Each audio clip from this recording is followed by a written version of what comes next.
नमस्कार, प्रणाम। अजय भोजपुरी। आज हम हाजिर बानी किताब लेके ना।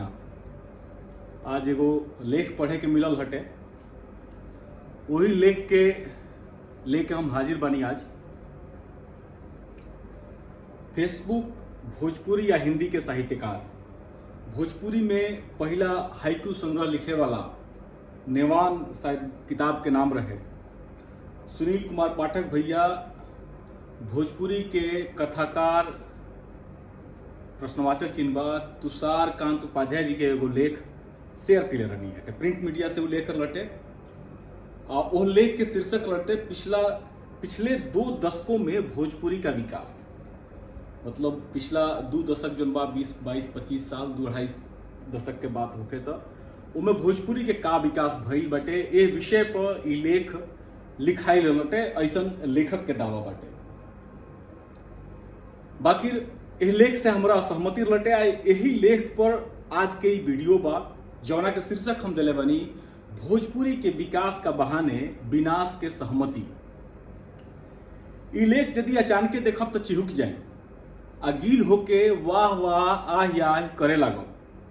बाकी जैसे ही तनी सा रुकब आ जब ए लेख के रुआ पढ़े लागब तब रुआ बुझाई कि जोन वाह वाह आह आह रहल हटे वो एगो भ्रम हटे। वो भ्रम के वजह से ही भइल हटे।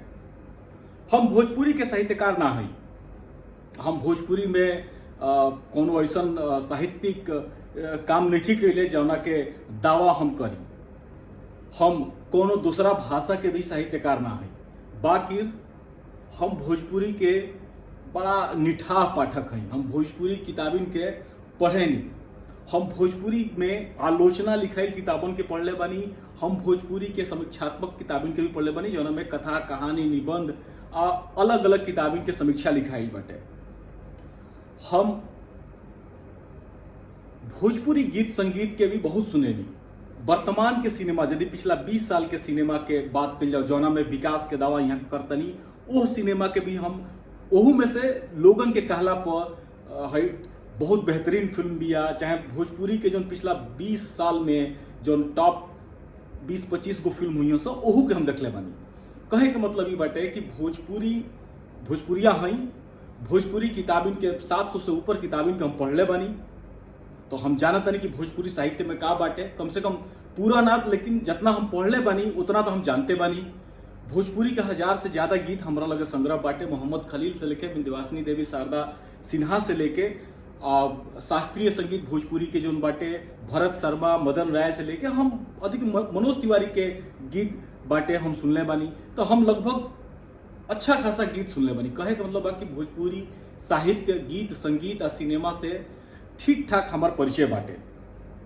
एह से हम ए लेख पर अपन कमेंट करे खातिर अपना के काबिल बुझतानी। हम चाहब कि रउआ सब ए लेख के पढ़ के सोची। एक खाली तो जरूर सोचे के चाहिए रुआ सबके कि आखिर ई का होता।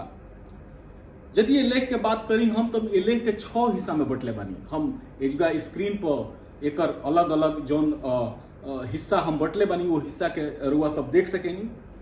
पहला हिस्सा जोन बाटे, पहला हिस्सा नंबर 1, लेखक प्रदेश में बसल भोजपुरिया लोगन के थकल, त्रस्त, उपेक्षित कर रहल बाड़े। ई बतावल चाहता रहे कि जे भोजपुरिया लोग प्रदेश में जाके नौकरी करेला, खास करके हमरा जहां तक उम्मीद बटे कि मजदूर लोग वर्ग के ऊपर ये बात कह रहल बड़े, तो यहाँ के थाकल, उपेक्षित, त्रस्त कह के उन लोग के ओठ पर फेफरी पड़ल बटे। आ यही से वो लोग अश्लील फुहर गीतन के माध्यम से अपना चेहरा पर मुस्कान लेके आवेला। कहीं ना कहीं अजय प्रभात्मा जी के कहनाम जोन रहे कि जे भोजपुरिया लोग बहरी रहेला ओकरा यौन कुंठा के सांत्वना देवे खातिर, चाहे ओकरा के भरपाई करे खातिर भोजपुरी में अश्लील फुहर गीत गावल जाला। तो कहीं ना कहीं वही चीज के यहाँ के तुषार कांत उपाध्याय जी, भोजपुरी कथाकार जी, यहाँ के लिखले बनी। लेखक के मनसा एजुकेट जाहिर हो जाता है। यहाँ के भोजपुरी में गवा रहल रिमोट से लहंगा आ ढोढ़ी छीले तक हम शब्दन के प्रयोग नहीं कल चाहत। बाकी जरूरी बा कईल यहाँ के वो चीजन के सही मानतानी। कहे से कि वहाँ के लागत अटे कि भोजपुरिया जे बहरी जाके नौकरी करत बाटे, उ थकल बा, त्रस्त बा, उपेक्षित बाटे, आ ओकरा ओठ पर फेफरी पड़ल बाटे, आ ओकरा ऐसन कुल गीतन के जरूरत बाटे। आ यही में यहाँ के एगो शीर्षक दिले बनी, सब शीर्षक जो कहल जाला, सब शीर्षक एगो दिले बनी कि अभी करने होंगे और भी काम। अब ई कौना जब क्षेत्र में ई औरू चाहता नहीं, यह बहुत स्पष्ट नहीं है ए लेख में। हो सकेला साहित्य, हमनी के सोचब जा कि साहित्य खातिर यहाँ के कहता नहीं, बाकी हो सकेला यहाँ के सिनेमा खातिर भी कहत हो, कब गीत गाना खातिर भी कहत हो, कब तो यहाँ के कौना चीज खातिर कहता नहीं, ई बहुत स्पष्ट नहीं है। आगे बात हुई ये पर तो दूसरका जो हिस्सा बाटे, हिस्सा दूसरका वो सब देख सके स्क्रीन पर।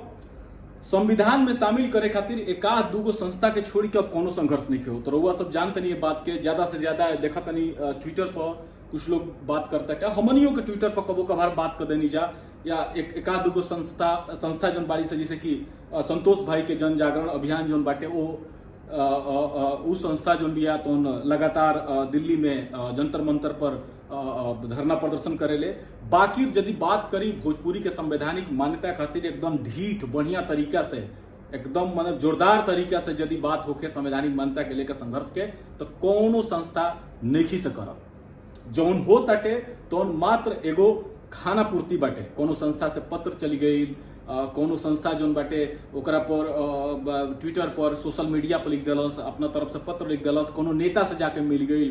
हमरा लागत है कि कम से कम 20-50 हाली तो अजीत दुबे जी जाके मिलल हुई अलग अलग नेता लोग से, आप भोजपुरी के संवैधानिक मान्यता के बात कैले हैं, वहाँ के अक्सर अपना फेसबुक वाल पर लगावे नहीं। बाकी इस मात्र खाना पूर्ति हटे।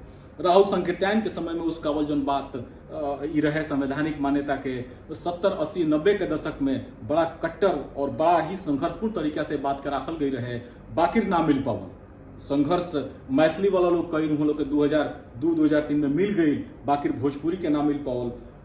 ओ घड़ी कुछ एक संस्था हिंसको आंदोलन के लिए रही सर, हमरा आरा के एगो संस्था के मन पड़ती नाव भुला तनी हमें समय, वो लोग तो उन लोग के नक्सलवाद से जोड़ दिया गई रहे, भोजपुरी के लेके उन लोग के जो हिंसक प्रदर्शन रहे।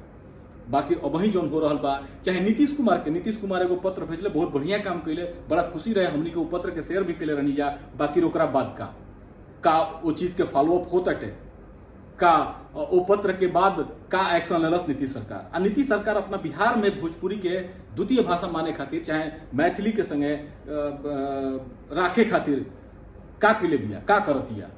तो पत्र कहीं ना कहीं एगो राजनीतिक एजेंडा बन के रह गई, एकरा अलावा और कुछ नहीं है। यानी कि भोजपुरी के संवैधानिक मान्यता के नाव पर मतलब जीरो हम ना कह सके, कुछ ना कुछ अंक तो देवही के पड़ी, लेकिन प्रयास एकदम सतही बाटे, कोनो खास ओकरा में असर नहीं है।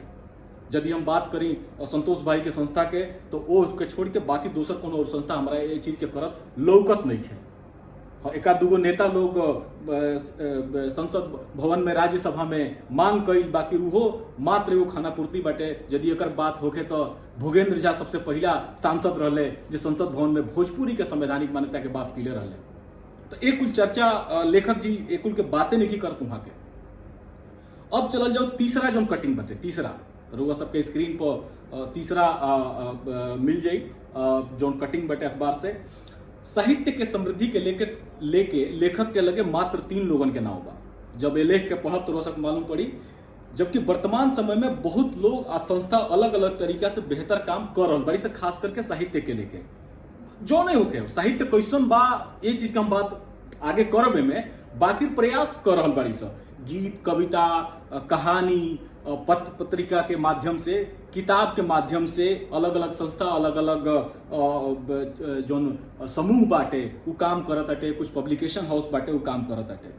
बाकी एह में जे तुषारकांत उपाध्याय जी ये अपना लेख में 3 गो लेखक के नाव लेले बनी, जो में एगो लेखक भोजपुरी के ना हवे, भोजपुरी से अंग्रेजी में उल्था कैले बड़े, ए से उनका नाव लेले बनी। वहाँ कहता नहीं कि पेंगुइन से चूंकि प्रकाशित भइल बाटे, ये वजह से भोजपुरी खातिर ये बहुत बढ़हन बात बाटे। खैर, हमरा कहे के मतलब बाटे कि आज के तारीख में यदि भोजपुरी साहित्य के बात होके तो भोजपुरी साहित्यांगन लेखा एगो वेबसाइट के जिक्र जरूर होके के चाहिए, जना पर 888 से ऊपर किताब भोजपुरी के बाड़ी से, भोजपुरी से जुड़ल बाड़ी से, जौना के लोग पढ़ रहल बाटे, जौना से लोग भोजपुरी के ताकत के समझ रहल बाटे। अगर हम बात करी पिछला 2 दशक में, चाहे पिछला 10 साल में, 12 साल में, 20 साल में, 25 साल में तो जौन काम भोजपुरी साहित्यांगन के लिए बड़ुए किताबिन के ले आके उस शायदे कोनो संस्था कैले हुई हैं सब। जाहिर बात बाटे कि पहले के लोग जौन काम कैले बाटे ओकरा के साहित्यांगन एगो मजबूत बरियार आधार दे रहल बाटे।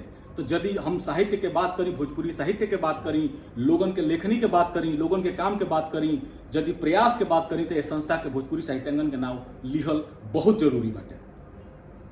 तो हमरा आश्चर्य भइल हटे जोना के हम हैफ में पड़ गई हटे कि मात्र 3 गो नाव ले बानी, जोना में 2 गो नाव भगवती प्रसाद द्विवेदी और आसिफ रोहतासवी जी के हटे। वहाँ सब भोजपुरी में काम कैले बनी या करतनी।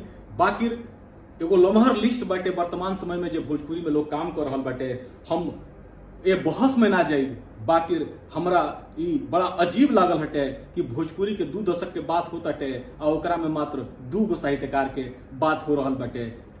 ये अचरज के बात बा। चौथा के देख सकेनी जो कटिंग बाटे ए न्यूज के। साहित्य प्रकाशन में 3 गो प्रिय साहित्यकार लोगन के नाव तो दिखल रह भूषण चौधरी जी के बाटे, विष्णुदेव भैया के बा, अजयकांत सिंह जय के बाटे। बाकी भोजपुरी के विशाल भंडार में से मात्र 3 गो लेखक के नाव दिहल।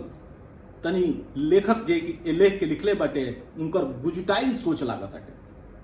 लेखक इहो नहीं मालूम कि वर्तमान में तो भोजपुरी पत्र पत्रिकन के स्थिति चौपटानंद बा। हम कनी पत्र पत्रिका आवत तरी सब, बाकी वो पत्र पत्रिका के जो लेख बाटे तो फेसबुक पर लिखाए वाला लेख से बेहतर नहीं खे, उसे कमतरे बाटे।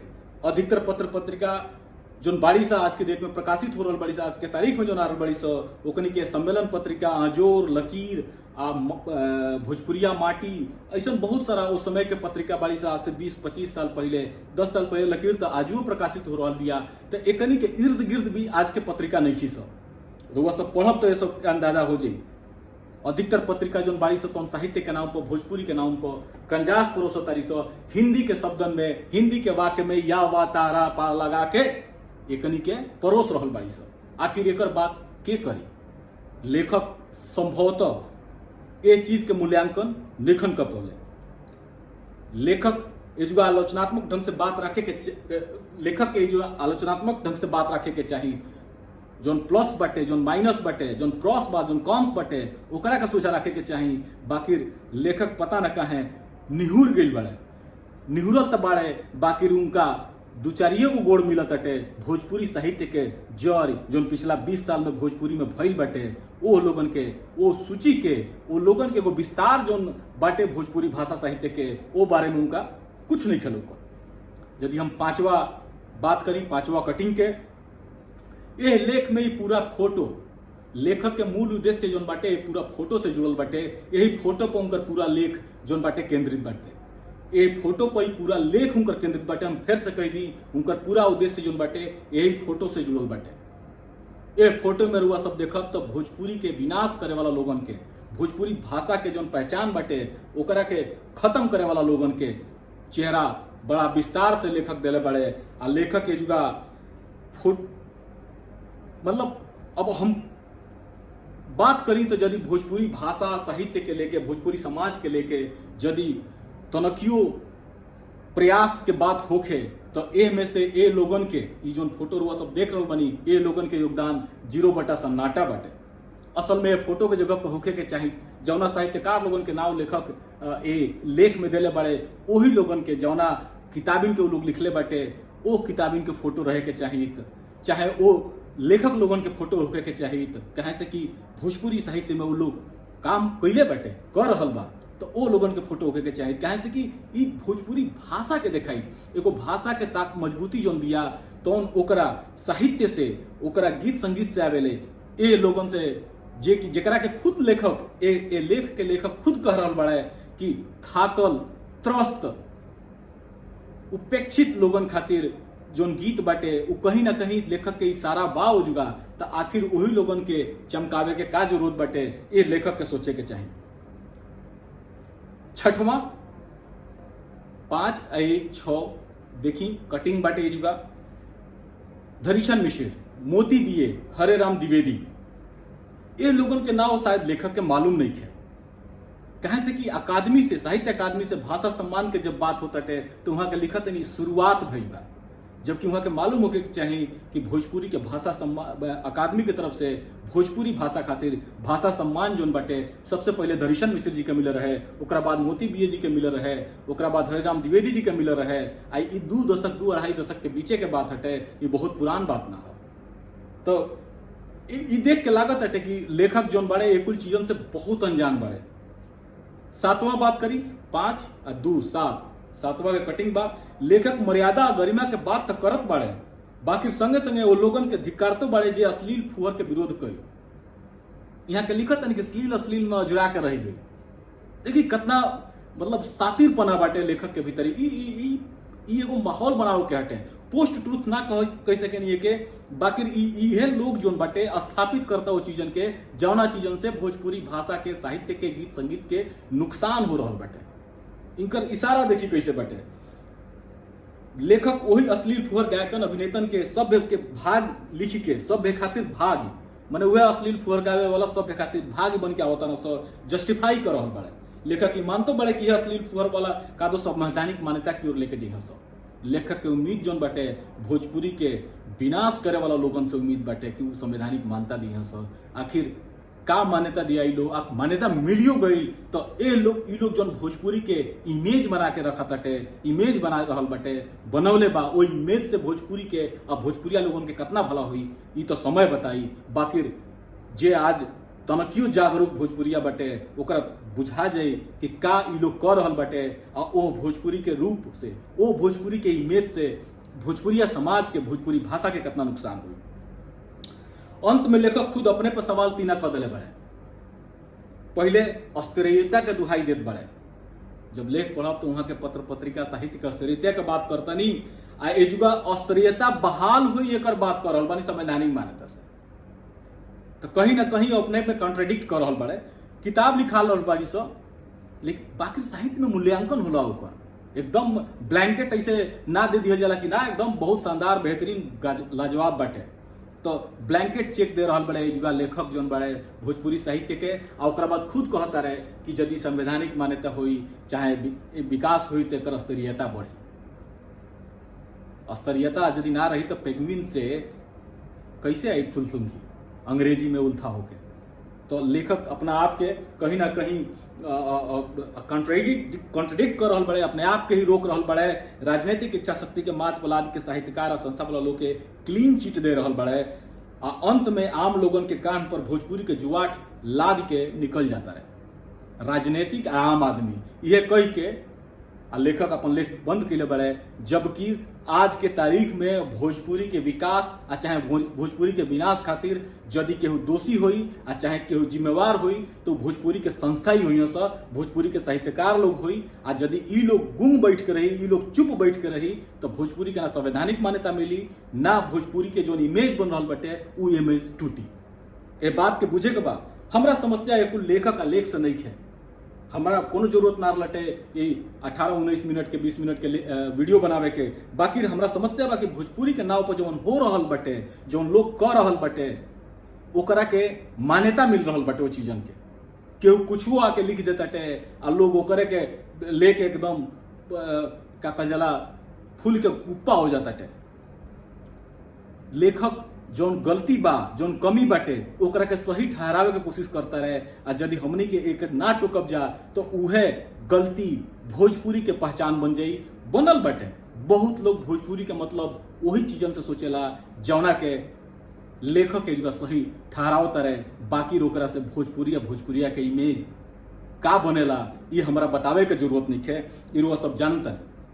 हकीकत यह बा कि लेखक एगो बड़ा छिछला तर्कहीन तथ्यहीन सतही लेख लिखले बाड़े। तुषार जी से निहोरा बा कि भोजपुरी साहित्यांगन पर लागल 888 प्लस किताबिन के रुआ पढ़ी। हो सकेला हमारा उम्मीद बाटे कि किताबिन के जब रुआ पढ़ब तो और चटक खुल जाई। आगे यदि लेख लिखब तो लेख लिखे से पहले रुआ कम से कम 1-2 हाली जरूर सोचब कि जौना भोजपुरिया माटी के बारे में रुआ लिख रहल बानी ओकर का इतिहास बा, ओकर का वर्तमान बाटे, ओकर का सच्चाई बाटे। भोजपुरी के विनाश कौना से हो रहल बटे अब भोजपुरी के विकास कैसे हो सकेला एक सही मूल्यांकन रुआ कर पाई।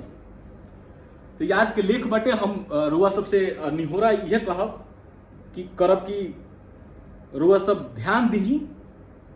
लोग लिख रहा बा भोजपुरी के नाव पर, बाकी रू का बा कैसन बाटे एकर मूल्यांकन जरूरी बाटे, नजर रखल जरूरी बाटे, ध्यान रखल जरूरी बा अपना मातृभाषा खातिर। प्रणाम, जय भोजपुरी, धन्यवाद।